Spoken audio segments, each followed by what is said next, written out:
బాధ ఏమనిపిస్తుందంటే ఒక క్రికెటర్ని గురించి కనుక వేరే దేశపు క్రికెటర్లు ఏదైనా మాట్లాడితే భారతదేశంలో ఉన్నటువంటి సోషల్ మీడియా టోటల్ యావత్తు ఖండిస్తాయి. అది ఈవెన్ పాకిస్తాన్లో అంటే టోటల్గా అందరం కలిసి మాట్లాడుతున్నాం. కానీ మన దేశానికి సంబంధించి మనందరికీ సంబంధించిన సమస్య వక్ఫ్ అనేటటువంటిది ఎవరి కోసం కేటాయించబడింది? స్వతంత్రం సందర్భంలో భారతదేశం నుండి పాకిస్తాన్కి వెళ్ళిపోయారు ముస్లింలు. అలా వెళ్ళిపోయినటువంటి వాళ్ళ ఆస్తులు ఇక్కడ ఉండిపోయినాయి. అక్కడున్న హిందువులు, బౌద్ధులు, జైన్లు కొంతమంది ఇక్కడికి వచ్చేసారు. వాళ్ళ ఆస్తులను ఆ ప్రభుత్వం స్వాధీనం చేసుకుంది. వాళ్ళు స్వాధీనం చేసేసుకున్న వాళ్ళకి పనిచేసుకున్నారు. బట్ ఇక్కడది ముస్లిముల భూముల్ని ముస్లిములకే ఉంచి వాటిని మెయింటెనెన్స్కి వక్ఫ్ అని ఒకటి ఏర్పాటు చేసి దాని మీద వచ్చే డబ్బులతో ముస్లిం యువత, ముస్లిం మహిళల కోసం సంక్షేమానికి ఖర్చు పెట్టాలన్నదే అది. దాంట్లోంచి హిందువులకి ఏమైనా ఖర్చు పెడతారా? గుడికి ఏమైనా ఖర్చు పెడతారా? బడికి ఏమైనా ఖర్చు పెడతారా? ఇంకా దేనికైనా ఖర్చు పెడతారా? ప్రభుత్వం ఏమైనా తీసుకుంటుందా?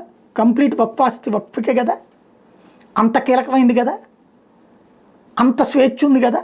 కానీ ఏం చేస్తున్నారు? క్రమంగా దాంట్లో ఒక సవరణ చట్టం తెచ్చి ఇప్పుడు మామూలుగా ఈ భూమి నీది, ఈ భూమి నీది అనడానికి ఒక కాగితం కావాలి. ఇప్పుడు ఫర్ ఎగ్జాంపుల్ మన తాతో ముత్తాతో ఒక ఆస్తి మనకిచ్చాడు, మన నాన్నకి, మన నాన్న నుంచి మనకి అంటే ఆనాటి కాగితం ఉండాలి.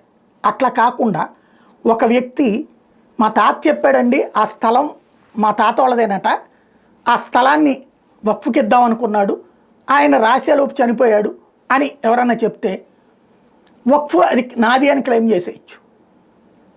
నాది అని క్లెయిమ్ చేయగానే మన యాజమాన్య హక్కు కోల్పోతాం. లేదు మీది కాదు, ఆయన చెప్పింది అబద్ధం, వాళ్ళ తాత అట్ట చెప్పుండడు అని మనం నిరూపించుకోవాలి. అది ఇక్కడ విచిత్రమైనటువంటి అంశం. ఇలాంటిది ప్రపంచంలో ఏ దేశంలోనూ ఉండదు. ఇలాంటి విచిత్ర చట్టం, అట్లాంటి చట్టం వక్ఫ్ చట్టం. దాంట్లో సవరణ చేస్తూ ఇప్పుడు పెడుతున్న పద్ధతి ఏంటి? ఒకవేళ అట్లా మా తాత చెప్పాడు, మా తాతమ్మ చెప్పింది అని ఎవరైనా చెప్తే కనుక ఆ కాగితం పట్టరమ్మని అడుగుతారు కలెక్టర్. నోటి మాటలతో వర్కౌట్ కాదు. ఇదే ఇప్పుడు తీసుకొస్తున్నటువంటి తేడా. దాన్నే అంగీకరించట్లేదు.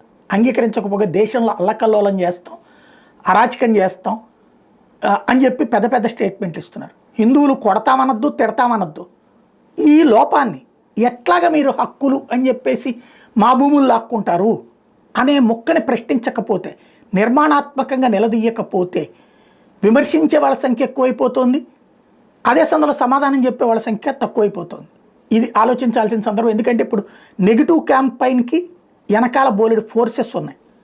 పాజిటివ్ సమాచారం చెప్పడానికి అతి పరిమితంగా ఉన్న సమాజం అంది.